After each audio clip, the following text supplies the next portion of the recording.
Welcome, friend of Childe, and congratulations on the first day of your illustrious career with the Fatui.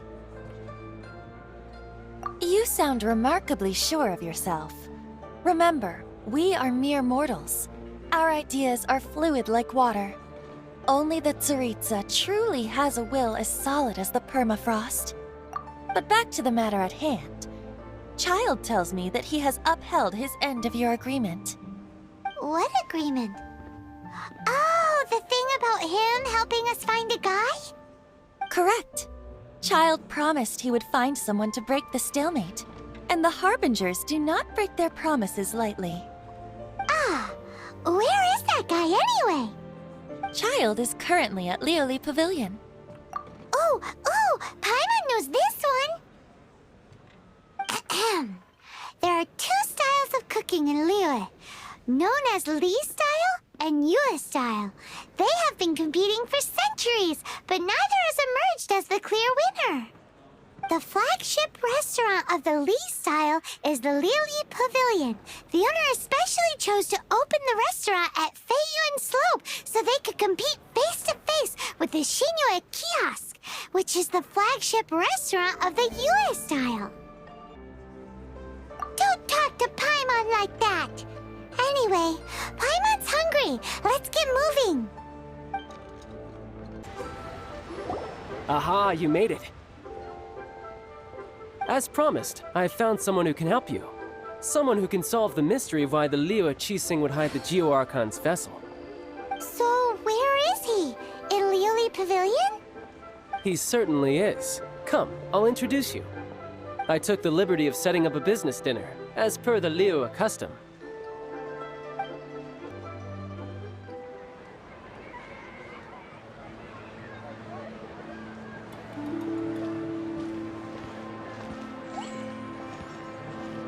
Welcome back, sir. You honor us with your patronage. Mr. Zhongli is awaiting your arrival in the room you booked.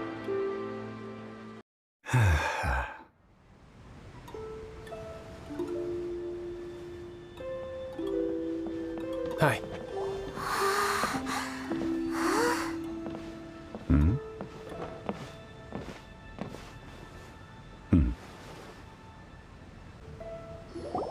Allow me to introduce Mr. Zhongli, consultant to an organization known as Wangshen, and a trusted associate of the Fatui. Indeed, Wangshen's line of work can be sensitive at times. Let's just say they understand when discretion is needed. And we, the Fatui, have always been glad to do business with friends who walk in the shadows. Walk in the shadows? It is an honor to meet you. I have heard tell of you from Mondstadt. Discretion? Shadows? Is Wangshen some kind of business involving dealing with people? Indeed. It is as you have guessed. The Wangshen Funeral Parlor organizes burials. We ensure that those who pass on do so in peace. Huh? Did you think he was some sort of hired killer? The Fatui calls many such people friends, but the Wangshen Funeral Parlor does not dabble in such business. Well, ostensibly. Well, they are still... I shouldn't say too much. In any case, I brought you to meet Mr. Zhongli because... Because I can bring you to see Rex Lapis's vessel. What? Don't be so surprised. Sure, the Geo-Archon's body has been squirreled away by order of the Tianquan Ningguang. But first, let's hear what Mr. Zhongli has to say, shall we? Rex Lapis may be the prime of Adepti, but he is ultimately an Adeptus. Many Adepti have left us over the millennia. This is the inexorable trend. The times have changed. You must have felt it too when you were at Jueyun Karst. Archons go by many names. The god of contracts, the god of commerce, the warrior god, Morax, Rex Lapis. Is the idea that he also has the title of Adeptus so strange? As you have seen, the time of the Adepti is ending, and the time of mankind is slowly dawning. In years past, Liyue's tradition was that a huge memorial service be held to mark the passing of every adeptus. But this time, the Qixing have made no attempt whatsoever to respect this tradition. It is sacrilege. Yeah, the killer hasn't even been caught yet. Deicide or not, the concern of the wangshen funeral parlor is this. When the ritual to receive this god is so kingly, it is all the more egregious for his final send-off to go unattended to. Traveler, Childe has told me a lot about you. Since you have had dealings with the Animo Archon, could I ask you to help me prepare the Geo Archon's last rites? Well, if you really think about it, we don't have any other choice.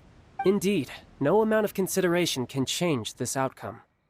The Tianquan Ningguang has forbidden anyone from accessing Rex Lapis's vessel, which of course you would need to access if you were to achieve your goal of meeting all of the 7. Precisely. Only by participating in the rite of parting will you be able to see the form of Rex Lapis again. If we are agreed, come with me. We will speak of the details as we walk. All right, my bridge building work here is done. Turned out well, didn't it? You can go if you want to. Don't worry about me. I might just have a few more drinks and get acquainted with these things they call chopsticks in the meantime.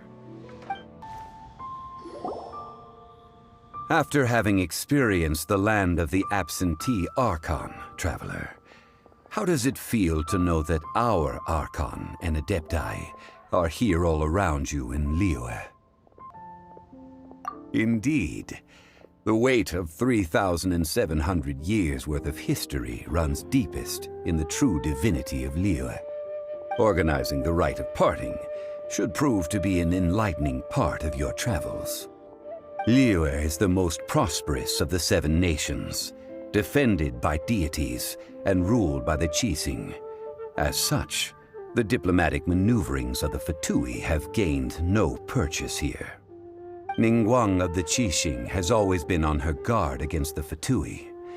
That is in all likelihood why Childe wants to make use of the wangshen funeral parlor's connections.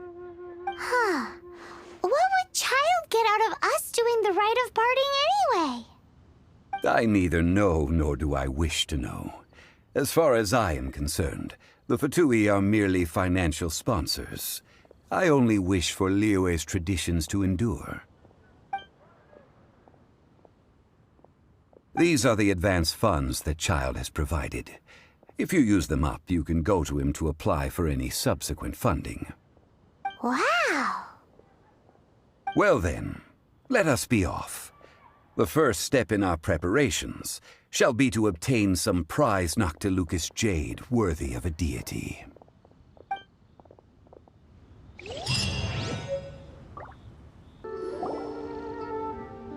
Welcome to the Jade Mystery, my good friend. Luck betting on Jade? This could be your lucky day.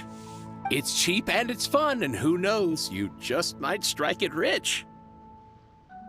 Betting? No, we're here for... what was it again? Noctilucous jade, of radiant grade at the very least. Radiant grade Noctilucous jade? I see. You're not a tourist. My apologies. I have some here for your perusal. What do you think? The Jade Mystery is an old name in the jade business. Just look at that wonderful quality. Rex Lapis doesn't often bless us with such finery. Go on, pick whichever one you like. These 3 pieces really do look pretty. Not like the ones you usually dig up. But how do we pick? Should we just grab one and go? Oh? You want me to decide? That is fine as well. If it were me, the answer would be simple. Oh? And that would be... I'll take them all, boss. Oh, you act with such panache, good sir. I always knew you were not a man of ordinary caliber. Oh, wait, boss! That one didn't count!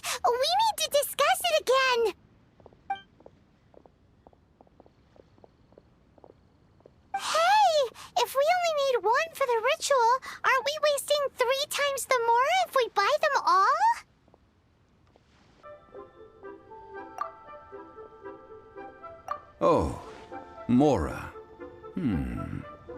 It is as you say. I suppose I overlooked this particular aspect of the transaction. Huh? How do you not think about Mora when buying things? Always consider Mora before acting. Then in all things one is bound by Mora. What? All Mora is currency, but not all currency is Mora. What?